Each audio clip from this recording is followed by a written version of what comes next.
لله الحمد لله وكفى وسلام على عباده الذين اصطفى أما بعد قال الله عز وجل في كتابه المجيد أعوذ بالله من الشيطان الرجيم بسم الله الرحمن الرحيم إنا أنزلناه في ليلة مباركة إلى آخره صدق الله العظيم.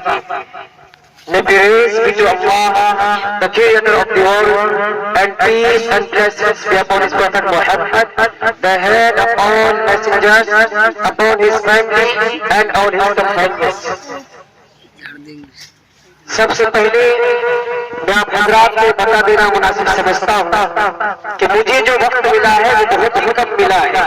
سمجھ میں کچھ نہیں آتا کہ چھیڑوں راستہ کیسے، یعنی کس ٹاپک پر کس عنوان پر میں بات کروں، کیا بتاؤں کیا سناؤں. ابھی جو میں نے آپ کے سامنے آیت مبارکہ کی تلاوت کی ہے، میں آپ کو کچھ باتیں بتاؤں گا اور اپنی بات کو انشاءاللہ بہت ہی جلد ختم کروں گا. آج ہم اور آپ جانتے ہیں کہ جو یہ رات ہے یہ شب برات ہے، اسی طریقے سے ایک رات ہے وہ شب قدر کی رات ہے. شب قدر اور شب برات میں کیا فرق ہے؟ آیا کوئی ڈفرینس ان کے درمیان ہے یا نہیں؟ دونوں سیم ہیں یا ان کے درمیان کچھ فرق ہے؟ تو اللہ تبارک و تعالیٰ نے پوری سورۃ قدر نازل کی ہے، اور دوسری سورۃ جس کی میں نے تلاوت کی ہے سورہ طوفان.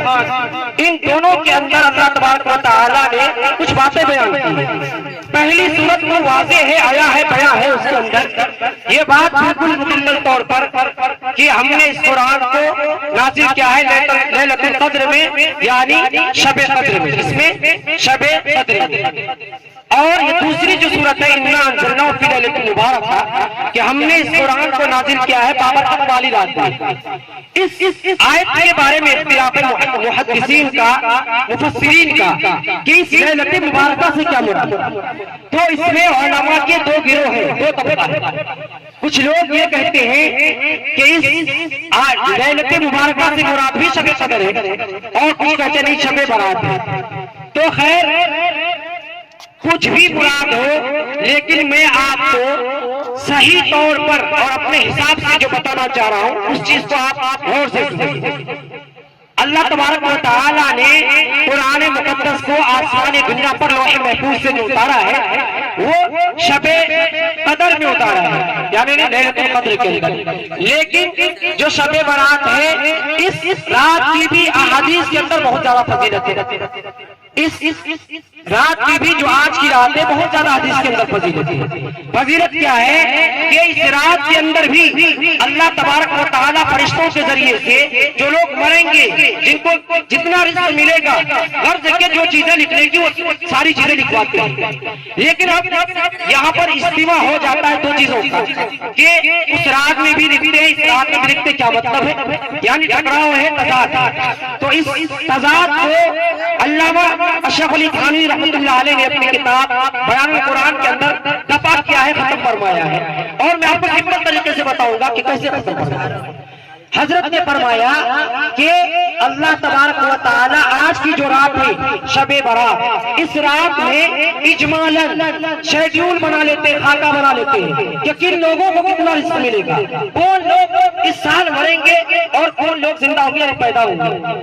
اور جب شب قدر آتی ہے یعنی قدر والی رات ہوتی ہے، اس رات میں اللہ تبارک و تعالی ڈیٹیل کے ساتھ، تفصیل کے ساتھ لوگوں کے نام لکھوا دیتے ہیں کہ یہ زندہ ہوں گے، یہ مردہ ہوں گے، یعنی ان کی ڈیٹ ہوگی اور ان کی پیدائش ہوگی.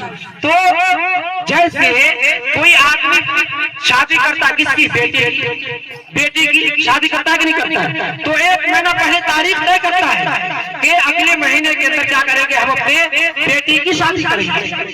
حالانکہ شادی ہوگی ایک مہینے کے بعد، لیکن پہلے کر لیتا ہے. تو ایسے ہی آج کی جو رات ہے اس رات میں اللہ طے کر دیتا ہے، کیا اجمالاً شیڈیول بنا لیتا ہے کہ فلاں کو کچھ ملے گا، رزق ملے گا یا نہیں ملے گا، یہ زندہ ہوں گے یا یہ مریں گے. اور جو دوسری والی رات ہوتی شب قدر، اس کے اندر تفصیل کے ساتھ وہ عمل وجود میں آ جاتا ہے، وہ کام ہو جاتا ہے. تو آپ آپ اس چیز کو رضی اللہ میں رکھیے. دوسری چیز ہے کرنا کیا ہے اس رات میں اور کیا نہیں کرنا ہے. تو ہم لوگ جو کرتے ہیں زیادہ تر غلط کرتے ہیں, خرافات و بدعات کو, رسومات کو رواج دیتے ہیں, اس کو کرتے ہیں. کرنا کیا ہے کہ اگر وقت ہوتا تو بتاتا. حدیث مسلم شریف کے اندر ہے کہ ایک رات کو حضرت عائشہ رضی اللہ تعالی عنہا نے نبی آخر زمان کو بستر پر نہیں پایا تو وہ جو ہے بیدار ہو کے گئی, سوچے پتہ نہیں کہیں چلے گئے ہوں گے. تو خیر تفصیل کے ساتھ میں بات کروں گا. اللہ کے نبی کے پیچھے حضرت عائشہ جلتی جنت البقیع میں پہنچتی ہے تو پھر وہاں سے الٹے پاؤں آ کے سو جاتی ہے. نبی جب آتے ہیں واپس تشریف لاتے ہیں ان کو احساس ہوتا ہے, یعنی اس چیز سے سیاق و سباق سے سمجھ جاتے ہیں کچھ تو بیٹر ہے. تو حضرت عائشہ کی تذکرہ کرتے ہیں تو میں مختصر کہنے یہ جا رہا ہوں کہ نبی سے صرف زندگی میں جنت البقیع میں اس رات کو ایک مرتبہ جانا ثابت ہے. اور دوسری حدیث میں اس کے اندر یہ ہے کہ اللہ کے نبی جب بھی حضرت عائشہ کا نمبر ہوتا ان کی باری ہوتی جنت البقیع میں جایا کرتے, لیکن آج کی رات میں صرف ایک مرتبہ کرتے. تو ہم اور آپ جو مستقل صرف قبرستان کو آج کی رات جاتے ہیں یہ سمجھ کر کے شب برات یہ کیا غلط ہے. صرف ایک مرتبہ جانا ثابت ہے, آپ جائیے, لیکن یہ کہ آج شب برات صرف اسی وجہ سے جائیں گے اس کے بعد کیا کہتے ہیں کبھی اپنے مردوں کو یاد نہیں کریں گے, سارے سال نہیں پہنچائیں گے یا ان کے پاس نہیں جائیں گے, یہ غلط ہو جائے گا. یعنی ایک مرتبہ جانا ثابت ہے تو آپ بھی جائیے.